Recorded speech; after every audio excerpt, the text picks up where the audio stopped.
لا الہ گوئی بگوا دروے جا تاز اندامیں تو آیت بوے جا، تاکہ تیرے سارے جسم سے روئیں سے محبوب کی خوشبو آئے۔ تو بات کرے تو پتہ چلے کہ خدا ترس آدمی بول رہا، بکواس نہیں کر رہا۔ تو وہ کسی کا معاملہ نپٹائے، کسی رشوت اور سفارش کو نہیں مانتا، اللہ سے ڈرنے والا منصف آدمی۔ کسی غریب اور مظلوم کا معاملہ ہے، گاہک آ جائے تو خریدار ہو، کہیں دھوکہ اور فریب، تازہ اندامیں تو آئے بوئے جا، خوشبو آئے۔ این دو حرف لا الہ گفتار میں فرماتے ہو لوگوں تم نے سمجھ لیا لا الہ کہہ دو جنت میں جاؤ، اس کو صرف لام الف ہے منہ سے جیسے یہ جادو ہے۔ لا الہ تو واقعی اگر کہہ جائے جنت میں کیوں نہیں جائے؟ جس نے ساری دنیا کو للکار دیا کہ میرے لیے کوئی حکومت نہیں، کوئی عدالت نہیں، کوئی امیر نہیں، میں صرف ایک اللہ کا غلام ہوں، اس کی بات مانتا ہوں، باقی میرا کچھ نہ بگاڑ سکتا نہ مجھے دے سکتا، کسی سے نہ مجھے طمع ہے نہ کسی سے میں ڈرتا ہوں۔ فرمایا یہ این دو حرف لا الہ گفتار میں، یہ لا الہ کے دو حرف ہیں، بات نہیں ہے منہ سے نکلنے والی۔ لا الہ تیغ است و بے زرہار میں، یہ وہ تلوار ہے جس کی کاٹ کے سامنے پھر کوئی کھڑا نہیں ہو سکتا۔ جو اس کو مان جاتا نا وہ بے شک غلام کی سطح کا زنیرہ، مرد میری عورت اور آنکھیں نکال دی مار مار کر کفار نے اس کو اتنا مارا۔ حضرت عمر نے پہلے بڑے سخت کافر تھے، 5 سال تک رہے، باقی لوگ تو جلدی اسلام لے آئے، حضرت عثمان رضی وغیرہ، یہ 5 سال بعد اسلام لائے۔ بہت مارتے اور مار کر جب تھک جاتے تھے لاٹھی رکھ دیتے تھے اور کہتے تھے یہ نہ سمجھنا مجھے ترس آ گیا، بازو تھک گیا، ذرا سستال ہوں پھر خبر ہے۔ بہت مارا ہے، لبینہ اور زنیرہ اور کئی بیچارے غلام ان کے قابو میں آتے مارتے، تو زنیرہ اندھی ہوگی مارے کھا کر۔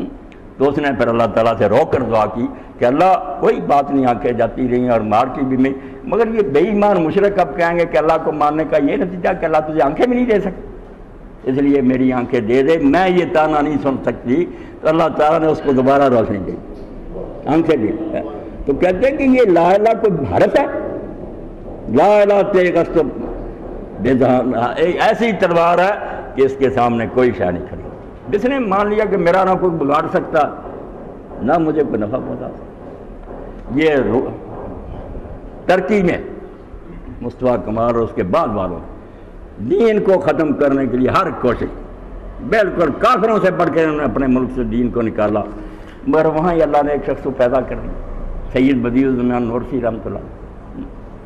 اب بیچارہ جو تھا چھاپ نہیں سکتا، کوئی پریس نہیں چھاپتا، 6 لاکھ قرآن مجید انہوں نے اور ان کے ساتھیوں تفسیر وہ قلم سے لے کر پورے ملک میں خفیہ پھیلائی۔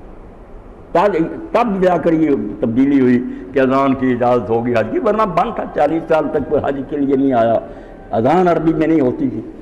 تو تھے کیسے لا الہ کو مانا کہ جب روسیوں نے ایک علاقہ پر قبضہ کر لیا تو روسی کمانڈر ان چیف آیا، ساری دنیا تعظیم کے لیے کھڑی ہوگی، سید بدیع الزمان نورسی نہیں کھڑی، بیٹھے رہے۔ اس نے کہا تم نے میری تعظیم کیوں نہیں کی؟ انہوں نے کہا تم کافر ہو، میں اللہ کو ماننے والا ہوں، اللہ کو ماننے والا اللہ کے باغی کی تعظیم کیسے بجا لا سکتا؟ یہ کام نہیں ہوتا۔ تو اس نے پھر ڈیتھ سکواڈ کو حکم دیا، دستہ کھڑا ہو گیا، انہوں نے بندوقیں پکڑی، سید بدیع الزمان کو کھڑا کر دیا گیا، توڑا دو۔ نماز کا وقت ہو چکا تھا، سید نے دیکھا کہ وقت نماز کا ہو گیا، آپ نے اس دستے کے سامنے نماز شروع کر دی۔ اب وہ کافر جو تھا کمانڈر تھی، اس نے کہا یار اس کو چھوڑ، اس نے جو کچھ کیا اپنے عقیدے پر اخلاص سے یہ ایمان رکھتا ہے، دیکھو مرنا کا وقت ہے، فوج وہ تیار ہے دستہ، اس نے نماز شروع کر دی۔ اس لیے یہ بندہ نہ مکار ہے نہ یہ منافق ہے، مومن ہے۔